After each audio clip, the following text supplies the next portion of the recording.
যারা ক্ষতিগ্রস্ত শ্রমিক তাদের আসলে বিষয়ে কি চিন্তা, ক্ষতিপূরণ দেওয়া, টাকা ফেরত পাওয়া? আমরা অনেক দেখি যে এজেন্সির অফিসগুলো তারা দিয়ে এখন এইসব ক্ষতিগ্রস্ত শ্রমিকদের আসলে কি হবে ক্ষতিপূরণের বিষয়ে? আরেকটু যোগ করি, সেটার মধ্যে ৭৮,০০০ আপনাদের সরকারি হিসেবে ৭৮,০০০ টাকার জায়গায় তারা ৫ থেকে ৬ লাখ টাকা আছে। ক্ষতিপূরণটা তাহলে কোনটা হবে? আপনার ওটা কিভাবে ক্ষতিপূরণটা আপনারা যাচাই করবেন বা ঠিক করবেন কিভাবে? কোন টাকা ঠিক হচ্ছে না? আমাদের কাছে কেউ যখন অভিযোগ করে তখন আমরা এটা নিয়ে কথা বলতে পারি। তার আগে আপনি বা আমি এরকম বললেই সেটা নিয়ে কথা বলাটা, সংশ্লিষ্টর সাথে কথা বলাটা মুশকিল। যিনি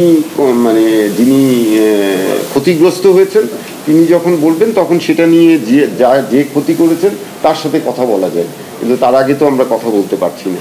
তো এই জন্য আমরা এই কমিটিতে এটাও রেখেছি যে যারা ক্ষতিগ্রস্ত বা যারা হয়রানির শিকার হয়েছেন তারা যদি এই কমিটির কাছে তাদের অভিযোগটা জানান, আমরা ডেফিনেটলি দেখব এবং সেটা একদম পার্টিকুলার ওইভাবেই ওই কেসগুলো দেখা হবে, যাতে আমরা একটা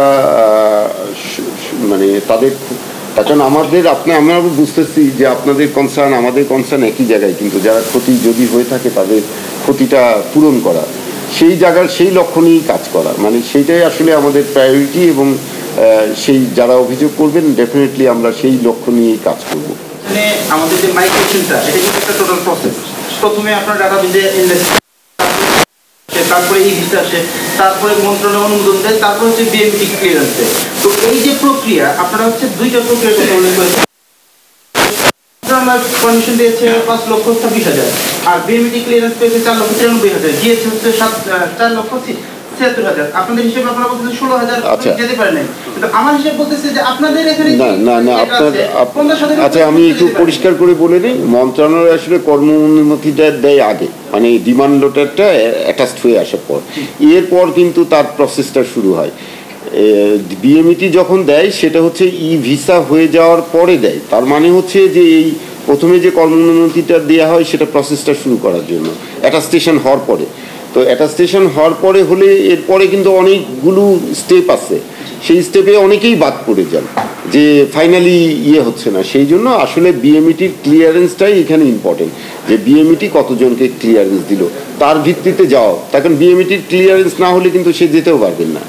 ঠিক আছে, সেই জন্য আমরা বললাম ওই কথাটা বলছিলাম যে যখন কোন একজন শ্রমিক যাবে বলে সে মনস্থির করে, তখন কিন্তু তার পাসপোর্ট এবং তার আগ্রহের কথাটা এজেন্সিকে জানায় এবং টাকা জমা দিতে হয়। তাহলে তো ক্ষতিগ্রস্তের সংখ্যা তো আরো বাড়ছে। আপনারা যদি ১৬,০০০ কে করেন যে ক্ষতিগ্রস্ত মনে করেন, তাহলে তো অনেক ক্ষতিগ্রস্ত আগেই বাদ করে যাচ্ছে, তাদের তো ক্ষতিগ্রস্ত তো এইভাবে ধরেন আপনারা যদি বলেন তাহলে ওইটা তো আসলে কোনো না কোথাও থেকে তো একটা প্রসেস শুরু করতে হবে। একজন অ্যাটাস্টেড করে দিল, তাকে অনুমতি দিতে হবে যে ঠিক আছে তুমি এই লোকগুলোকে এই ডিমান্ডের এগেনস্টে পাঠাতে পারো।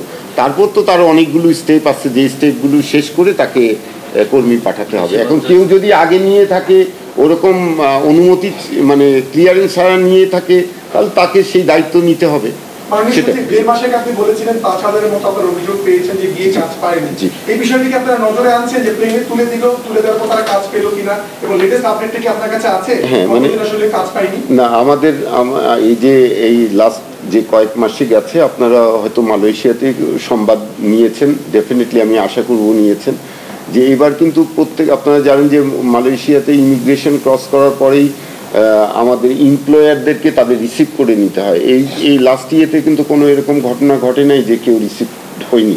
তো সেই জন্য আমরা আশা করছি যে আমাদের কাছে এখন পর্যন্ত আমাদের এমবেসি থেকে আমরা রেগুলার যোগাযোগ করছি, এখন পর্যন্ত এরকম কোনো ঘটনা আমাদের আর নতুন করে আসেনি যে কাউকে রিসিভ করেনি বা নিয়ে যাননি, এখন পর্যন্ত নিয়ে আসেনি।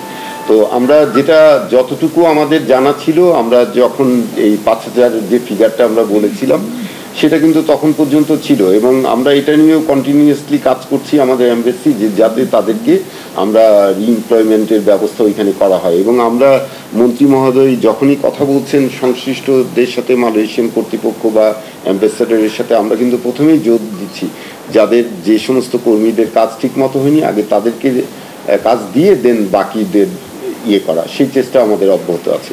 ধন্যবাদ।